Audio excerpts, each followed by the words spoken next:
bienvenue au temple du grand roi. Nayo oza yako pambola. Asseyez-vous chante.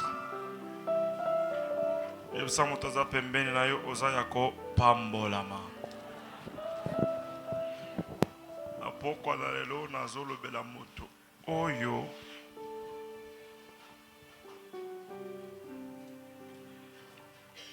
aza ya kolemba.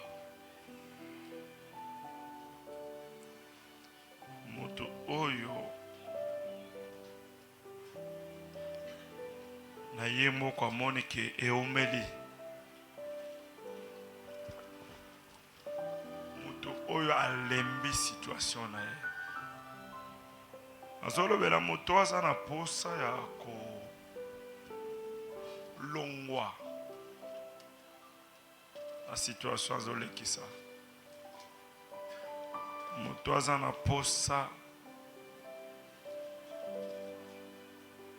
ya kobika bomo ya sika to bomo mosusu oyo ekeseni na oyo abika. Toujours dans cette même logique, nous parlons des acquis de la croix. Un des acquis de la croix, c'est la délivrance. Un acquis ou un des acquis de la croix est appelé la délivrance.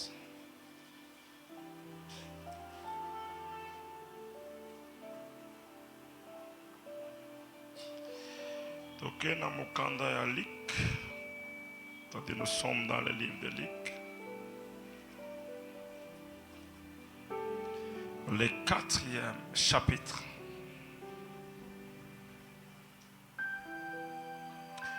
On va lire à partir du 17e verset.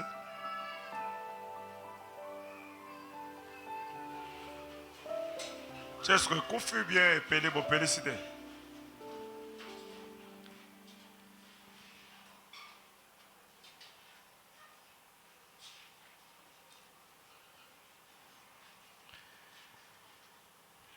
Je commence à partir du 16e verset ce mien. Il s'est rendu à Nazareth où il avait été élevé. On parle de Jésus. Et selon sa coutume, il entra dans la synagogue le jour du sabbat. Il s'éleva pour faire la lecture. Et 17, on lui remit le livre du prophète Ésaïe. L'ayant déroulé, il trouva l'endroit où il était écrit. L'Esprit du Seigneur est sur moi parce qu'il m'a oint pour annoncer une bonne nouvelle aux pauvres. Il m'a envoyé pour guérir ceux qui ont le cœur brisé, pour proclamer aux captifs la délivrance et aux aveugles le recouvrement de la vie, pour envoyer libres les opprimés, pour publier une année de grâce du Seigneur. Nous sommes assis. Est-ce que quelqu'un peut dire une année de grâce? Répète encore après moi, une année de grâce. Ensuite, il roula le livre, le remit au serviteur et s'assit. Tous ceux qui se trouvaient dans la synagogue avaient les regards fixés sur lui. 21. Alors il commença à leur dire: aujourd'hui, cette parole de l'Écriture que vous venez d'entendre est accomplie. Tu peux dire aujourd'hui, c'est mon jour de grâce. Non, tu ne l'as pas bien dit. Dis aujourd'hui, c'est mon jour de grâce. Parmi les acquis de la croix, nous allons parler du jour de la grâce. Un grand acquis de la croix. C'est à la croix que nous avions acquis la grâce. On ne peut pas parler de la grâce sans parler de la croix. Donc, on le bela, ngolote, ce que tu le beli et kolosute. Pour ngolo et talisama, ngolo et talisama, nanzela ya et kolosu ya Golgotha to et kolosu ya Yesu Christo. Pour ya moete ngolo et talisama, batonyo so wanda kobika na se ya mobeko na Mose qu'on appelle la loi de Moïse. C'est quand Christ est venu, na kokufa na kolosu de mukolo ngolu et pesa belaki biso. Vous pouvez me délibérer de ces offrandes. Donc ngolu et pesa me libiso nanzela ya et koloso. C'est pour vous dire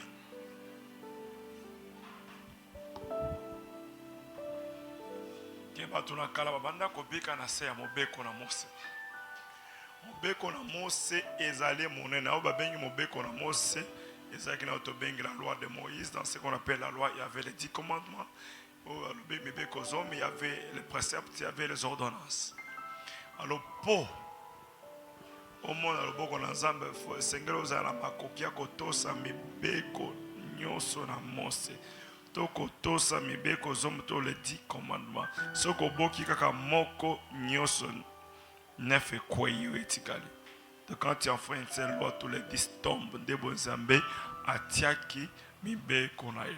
Ezalaki pasito makasi était moto akoka kotosa ezali mibeko na Nzambe.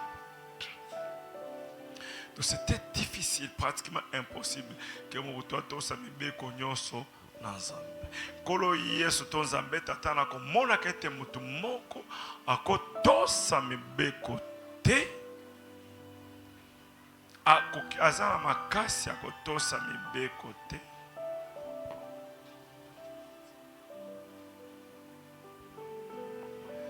Kolo Yesu na ko yeba ko olandera situna ke mutu ye moko azana makoki akotosa mibeko te.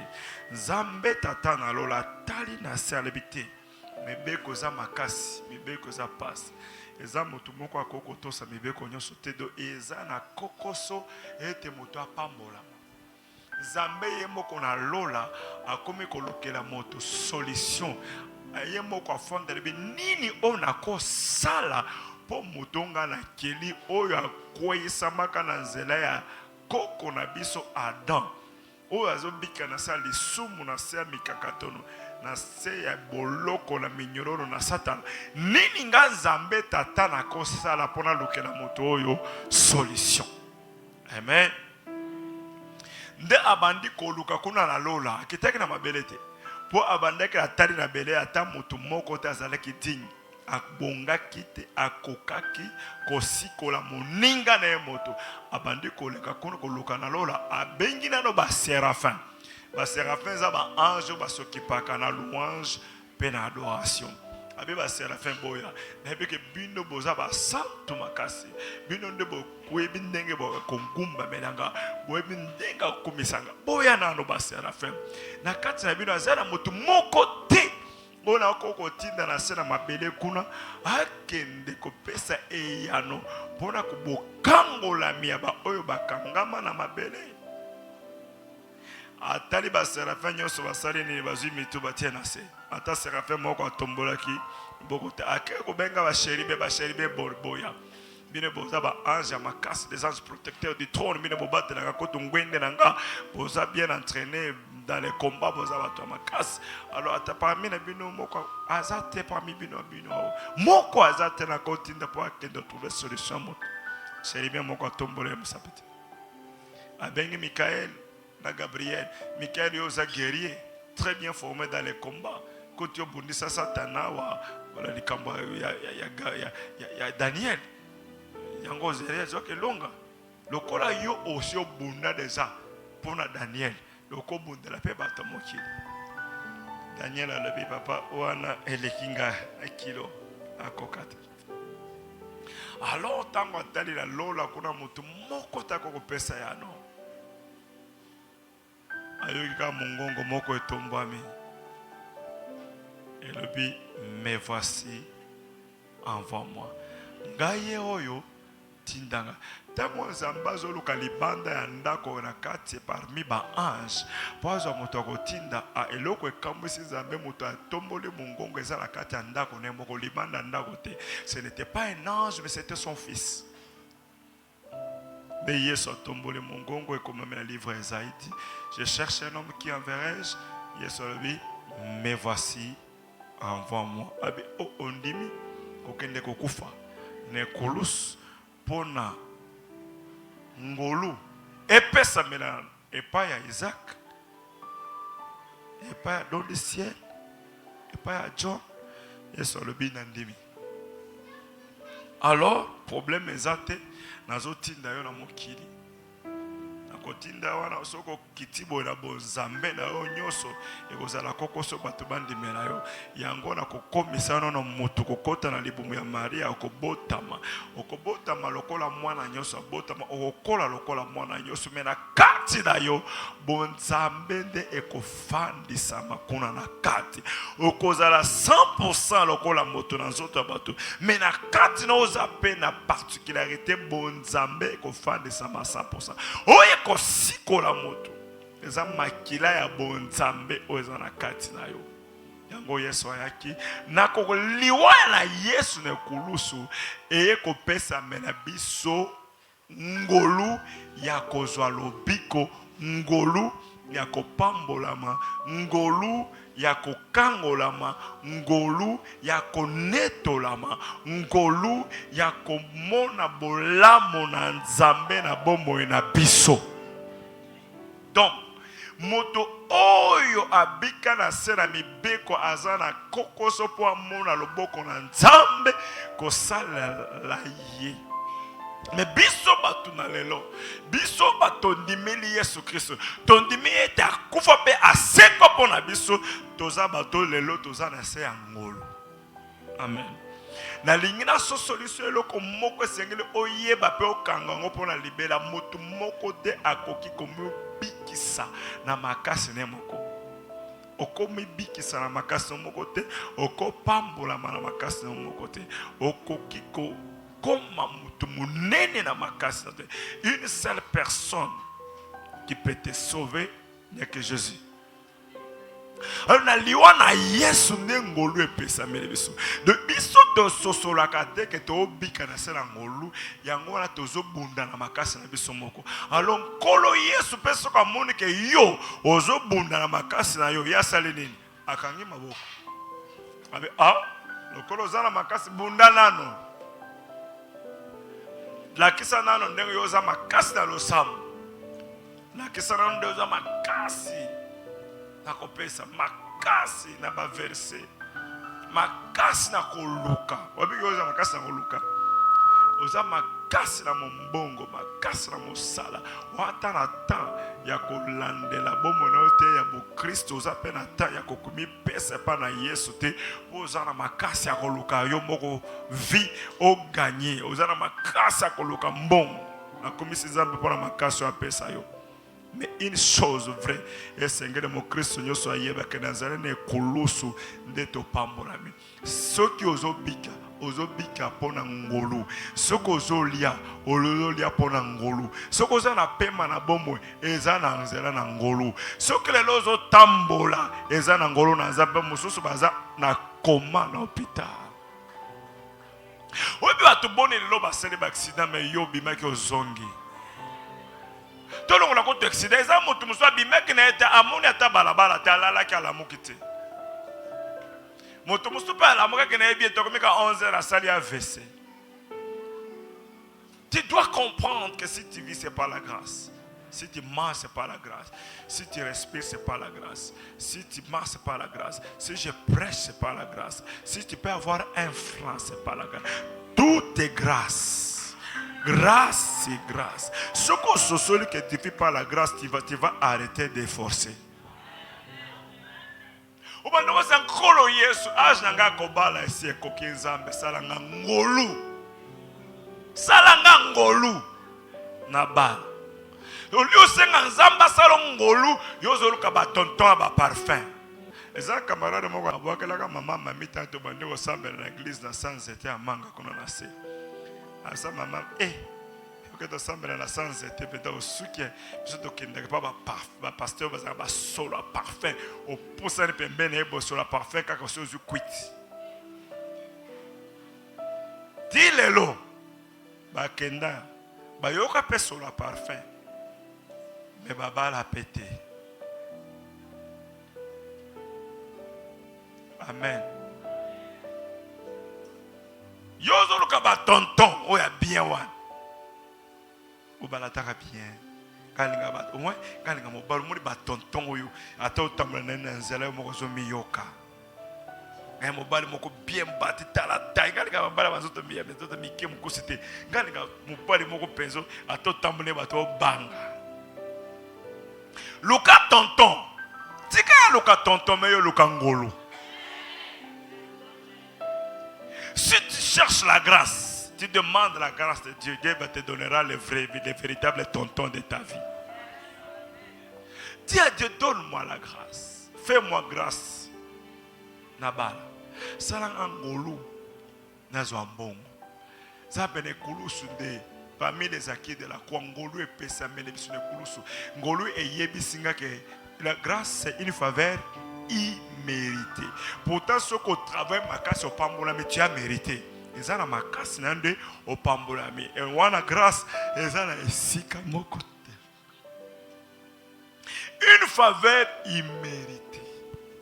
Tu es tali maïne note, ma casse note, boyebi note, boanya note, moussala note, metali ngolu naza. C'est ça la grâce. Je suis en train de parler aux personnes qui croient que Dieu peut leur accorder la grâce ce soir. Bato ko sanzambe na makasi na ngamoko na kokite na maele na ngamoko na kokite na bwanya na ngamoko na kokite kasi na ngolu na yo na kondima ete ana ekosilate mbula ekosilate sanza oyo ekosilate na kobika na komona na kosimba pe na kotatola. C'est à ce genre-là que je suis venu parler ce soir. Bato wana bato balembi. Santé, Esprit, gloire, chic, américain, tabricole. C'est pas, il y a un verset que le Saint-Esprit me donne de Deutéronome, chapitre 1er, verset 6 à 8. Il dit quoi? Il dit quoi? Deutéronome 1er, Deutéronome 1er, chapitre 1er, verset 6 à 8. L'Éternel, notre Dieu, nous a parlé à Horeb en disant... L'Éternel notre Dieu nous a parlé à Horeb en disant: vous avez assez demeuré dans cette montagne. Tournez-vous et partez, allez à la montagne des Amoréens, dans tout le voisinage, dans la plaine, sur la montagne, dans la vallée, dans le midi, sur les côtés de la mer, au pays des Cananéens, au Liban, jusqu'au grand fleuve, au fleuve Euphrate. 8. Voyez, j'ai mis les pays devant vous. Allez et prenez possession du pays, car l'Éternel a juré à vos pères Abraham, Isaac, Jacob, de donner à eux et à leur postérité. Après, je suis de la postérité d'Abraham. Je suis descendant d'Abraham.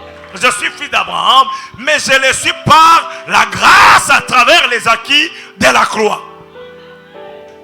C'est par la loi, je ne suis pas descendant d'Abraham, je suis descendant de mon grand-père. Mais par la grâce, je suis descendant d'Abraham. La grâce me fait rentrer dans la famille d'Abraham. Mais à la famille d'Abraham, Dieu a donné une promesse. Il leur a donné Canaan. Elle dit parce que vous êtes les descendants d'Abraham. Galate dit nous sommes descendants d'Abraham. Nous sommes fils d'Abraham par la grâce au moyen de la foi à travers la croix.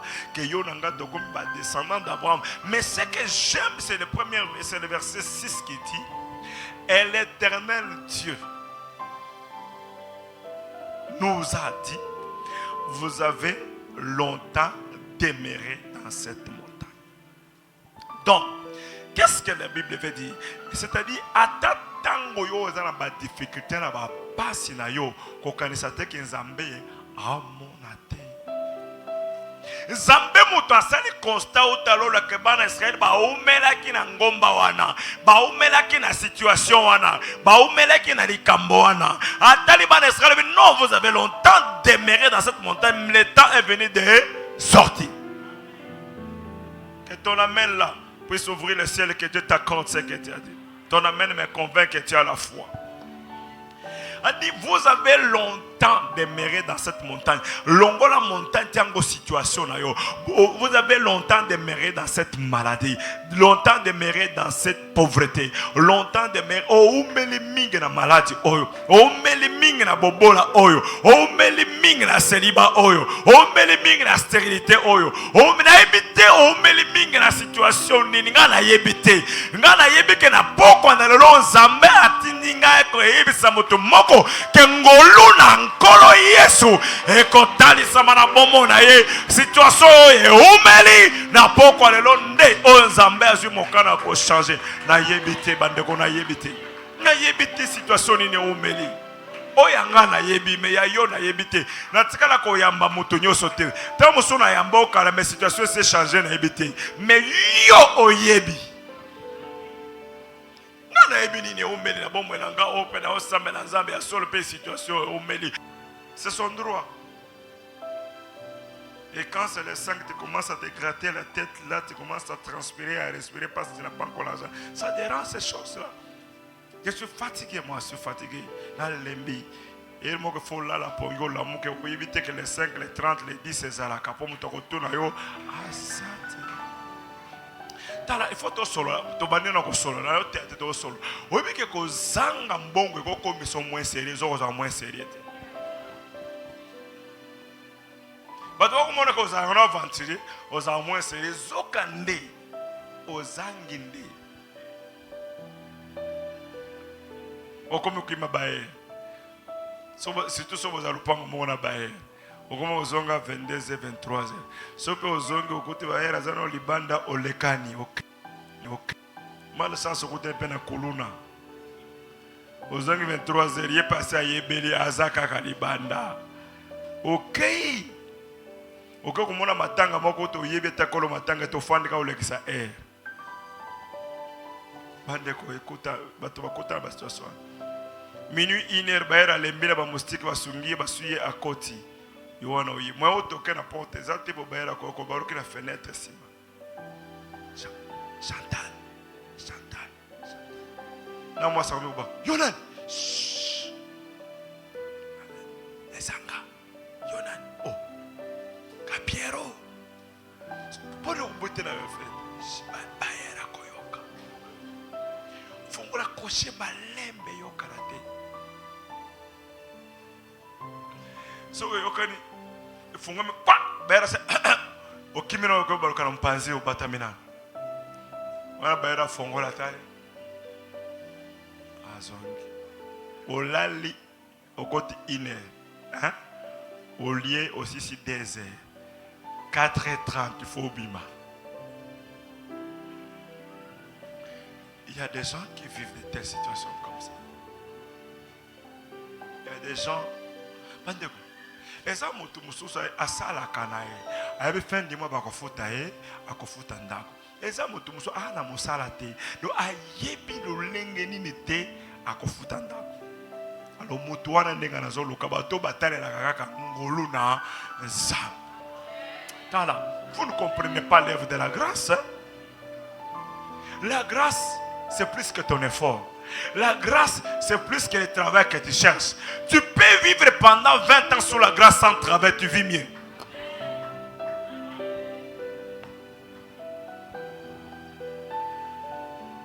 Un chrétien, un serviteur doit apprendre à vivre sous la grâce. Par tes efforts. Si vous avez une classe, mais vous avez une classe. Si vous avez une semaine, vous avez incapable. Mais Zambé a Israël. Vous savez demeurer. Vous êtes resté longtemps dans cette montagne. Pendant qu'il demeurait, il ne s'attendait pas. Il ne croyait pas. Il ne savait pas que Nzambe n'a abandonné la bangoise au monde. Et la situation. Et ça, bangonde babisa Nzambe. Papa Nzambe, to umeli pe na situation bangote. Nzambe na lora na ngolu nende atali amoni ke ba umeli bande koko kanisa te ke Nzambe bi situation note. Et ça ma comme ça ta oyebi si Nzambe te mais soko zaka mo Christ Nzambe ayebi situation na yo. Et ça m'a comme ça qu'on est sans embêter. Bana Israël ba yebisa kizabete to umeli kolo na situation na mote nzambe ndatala ki amoni ki ba umeli. Tala zo senga ngolu na nzambe e localiser mutu moko. Miso na nzambe, miso na nzambe, miso na nkolo Yesu. E tele ba likola boma mutu moko. Amona esika nini oyo pe o umeli. Eko so na tali ka bona ebiko umeli. Ebele panabi ba situation binonga mo na ebiki omeli. Omeli. Zambe na lola balusi min sonner na mokila balusa balusi moka telemi.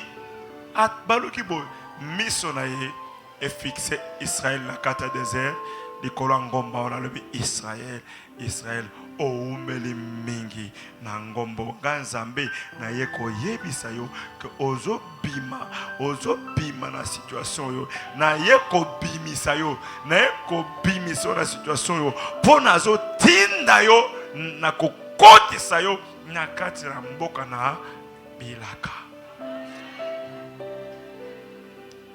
Est-ce qu'on l'invite? On l'invite. Yota mosusu fute na kamenga na fande pa batu. On l'invite, on fande pa batu. Oui, mais que ce que je fande pas batu, ça limité na makamonyos. C'est tout ce qu'on a là dans le salon. Ata ponge silite okende ki na fête 5 heures faut kombola ndako. Et puis moto nyosa linga te mutala na bakiti ne pa bebisa motoki te kana na bakiti de fola na sena se pe faut ba kombola. Hein? Moi beta di bako ya te. Et la situation. Oui, et ça ka passe zo sala musala omoko yo moko sepela na ngote moko linga ngote mo sala ngo pokaka. Vous avez besoin de localiser na poko lelo. Il y a une vie que moi je n'aime pas, c'est la vie de la dépendance. Vie à dépendre na bato il faut ici là. Ngolu na Nzambe sengeli et localiser yo. Na lobi ngolu na Nzambe, ngolu na nkolo Yesu Kristo et localiser yo. Oko dépendre le sous na moto te, mais oko dépendre na ngolu na nkolo Yesu. Vous êtes longtemps demeuré dans cette situation. Oh, umeli mingi na maladie oyo. Oh, umeli mingi na bobola oyo. Oh, umeli mingi na situation zamba tininga na hebisa yo. Que le temps est venu que tu dois sortir pour vivre l'accomplissement de tes promesses.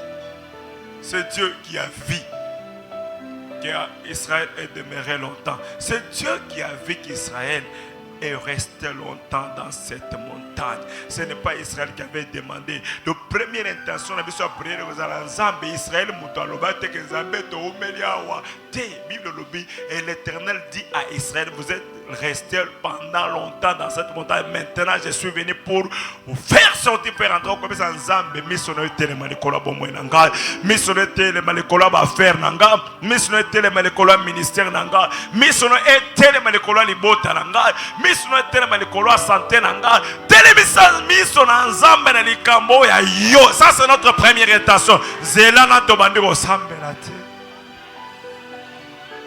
Albi yonde hotel misaki misono likolo libota Israël angate. Israël senga kete na ngolu na yo. Okoyebisa siko Israël kutu bazaki na sena mibeko. Mais sous la loi, mais yo omona ki bango. Sous la loi na sena mibeko yo omoni e bongo biso toza na sena ngolo zabe na nzela na ngolo na yo miso na lelo etele ba lekola bomwe nanga na nzela na nazolo bana makasi na ngate na boye bi na ngate na bwanya na ngate pona za moto na za mosumuke na ko sumuka na makanisi na ko sumuka na maloba na ko musumuka ta na ko mona bande ko ta ko mona pambo ko sumuka na makanisi ko sumuka. Tu peux pécher consciemment et inconsciemment. Tu peux même pécher involontairement. Alors, nazo lukamuto bisa nzambe na mutu. Menangolo na yo, miso na yo. Lelo etele malikolo nanga, likolo libota nanga, likolo église nzambe miso na tele malikolo église assemblée oyo nkolo. Tobi kangolo na yo, peto tato. Ce que je suis, c'est la grâce. Ce que j'étais, c'est la grâce. Ce que je serai, c'est la grâce. Si je respire, c'est pas la grâce. Si je mange, c'est pas la grâce. Si je peux voyager, c'est pas la grâce. Si je peux m'habiller, c'est pas la grâce. Ce n'est pas mon effort. Je vais te connecter à la grâce de Dieu. Oh, forcer les sous, forcer peu mingi, solution pas malunga, exalté. Depuis on va forcer. Depuis on va forcer. Depuis on va forcer. On va kufa. Namaka mongo forcer les tikali. Même si pasteur mongo na yo yebiete, comme on est pasteur Gédéon, mawete. Même si qui ndeko kufa. Kolo musala tika sa musala na. Musala zambe ba forcer angote. Oui, ma comme ça, c'est forcer. Quand tu meurs, Dieu prend quelqu'un d'autre, il continue. Dieu me dit, gars, il y a des colos boulot. Le colo prière, quand on s'en est colo, il y a un mot ma camarade, ma boko, si les sangs. Pour la salle qui m'a cassé, on a un salle en tant que motu, na absuki wana. Oh, etikali, il y a un mot zoa. Kolo makamunyo sezayo. Yo moko zo makambo oyo sili sango ponga na soki place ko soka na bomoto nanga le reste yo moko sili sango lolengo moni ko sili sango de ngale ko forcer parce que je n'aime pas forcer la vie. So na moni nga eloko ne komia ko forcer na tikaka, c'est mon principe. So na moni ko bet sango moto comme palpitation j'arrête c'est ça na sokia volontaire au sala eza mais yo moko sili sango et on me l'a raté à sili sango. L'essentiel à mon que yo aux la volonté, mais au ceux qui n'aiment pas mais n'a la volonté. Mais na makasi na sali na bomotolanga tala sekana komi. Ouais, tikali yo mo kosili sango. Ponga na ebi dolenga na kosili sango te. Des fois, il faut mettre Dieu à l'épreuve et croise les bras, attends voir ce que Dieu va faire. Tala et Bible botan en côté.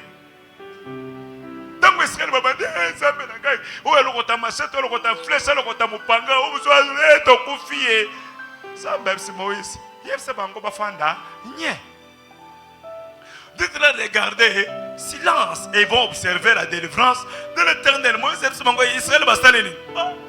Zambalobi bon, ok, ils ont croisé les bras. À deux fois, apprends à croiser les bras. Laisse voir comment Dieu va intervenir. Attends voir la délivrance de l'Éternel Dieu. Et attends voir Dieu à l'œuvre. Des moments zambalinga ko sala na makasi na yo et attends la volonté na yo. Mais ce que ta ya ye zambe ko sala comme yo kanga maboko. Po ce que ya bandi ko sala yo zo sala ko le besoin na makasi nanga. Ya bandela. Ce que ta zambe ko keli ya sala na yo. Yo pozo sala nzamba ko tika. Pour ceux qui vont salir longo ya sali ozo sala olongi okolobaisa de la bakasi nanga alors yango zambal me makamoto tita omonike osuki okangi maboko ya tele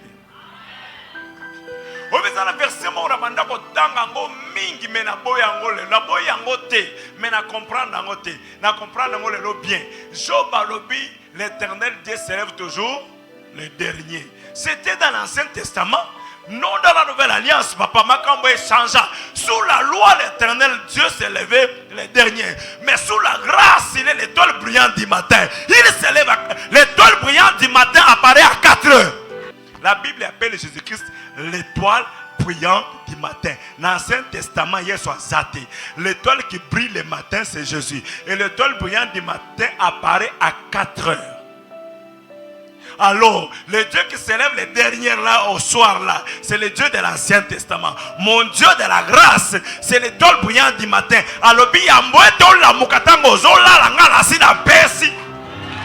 c'est écrit dans la Bible ces versets là.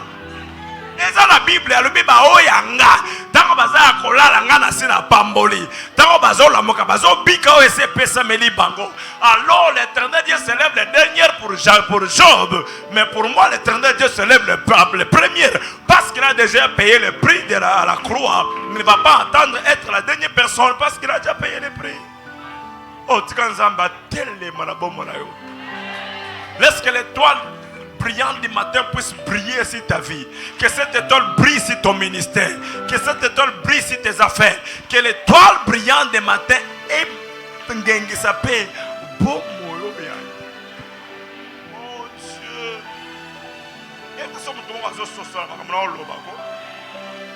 Nende kwa bisa moto ya lembi. Oya umeli na situation nenge Yesu nzambe moko lobi. Vous êtes resté longtemps dans cette montagne.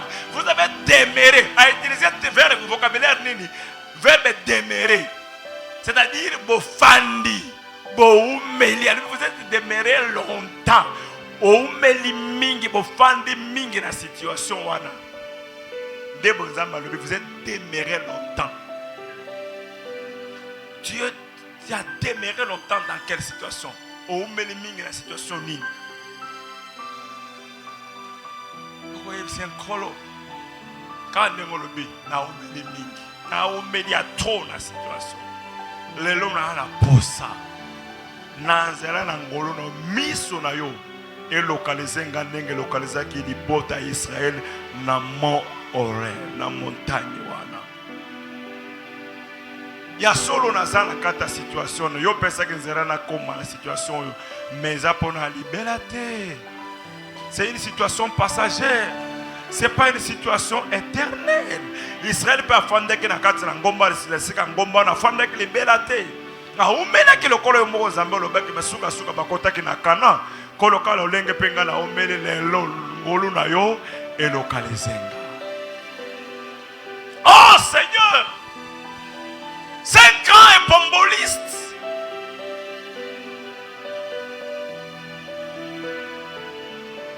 Je suis resté longtemps comme épomboliste. Tu connais l'épomboliste? Ça, c'est le match qui connaît ce travail-là. 5 ans. Je veux bien te servir. Mais je viens avec ma jeep, avec ma famille, avec mes enfants. Je le dépose, nous entrons dans tes cerveaux. Une génération passe que te remplace, une génération de épombolistes remplace ceux qui vont être élevés en dignité. Et leur tour est aussi élevé en dignité. Que ton amène t'accorde la faveur de Dieu. Je suis venu parler à cette femme-là qui est fatiguée, à cet homme-là qui est fatigué. Dieu a vu, il a dit vous êtes demeurés longtemps. La grâce de Dieu est disponible jusqu'à aujourd'hui. La grâce coule encore. Ngolu ezanan. Ngolu na Zambé et comme on a soukate.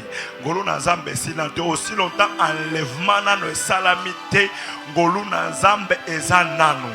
Ce que zana bato bazobika ngolu na Zambé na zela na ngolu ba opambolama. Mutu moko azana kondima pe akopambolama. Ce que zana bato na ngolu na Zambé ba obota yo pe okobota. Ce que zana bato na zeli na ngolu na Zambé ba obala okobala. Ce que zana bato na ngolu na Zambé ba ozo pe badona ba guérison ba do ya sante zo rejoie.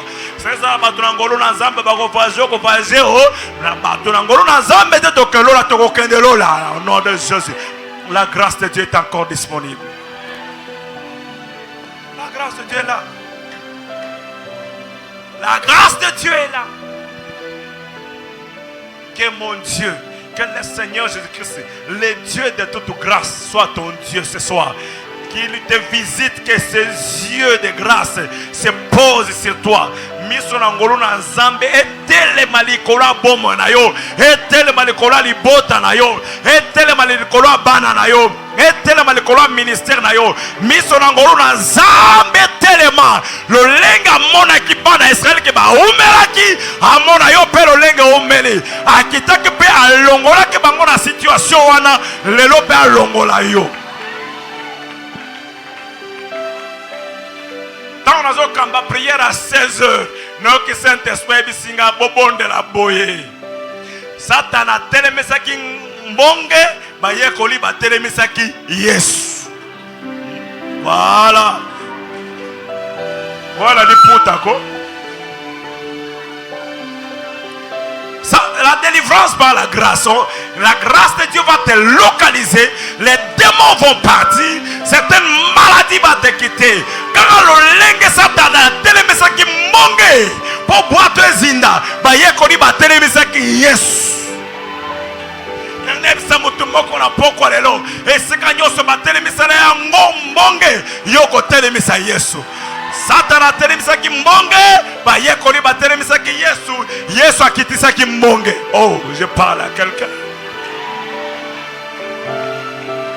banda koyebisa nkolo Yesu Kristo nandimi ete lolenge miso ne monaka bana Israel tikete na ngolu na yo miso elokalize nga banda kosambela oza kotelema oyebisa nkolo leske miso na elokalize nga na ngolu na lokalize nga na pokwa lelo lokalize situation na nga.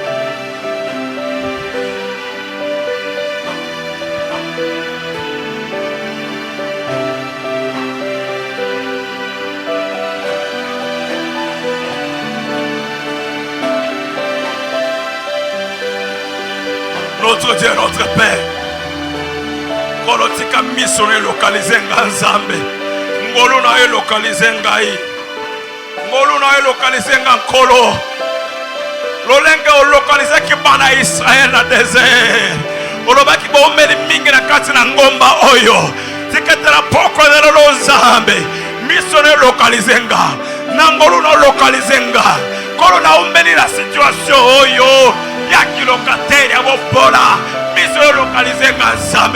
Cordial bienvenue.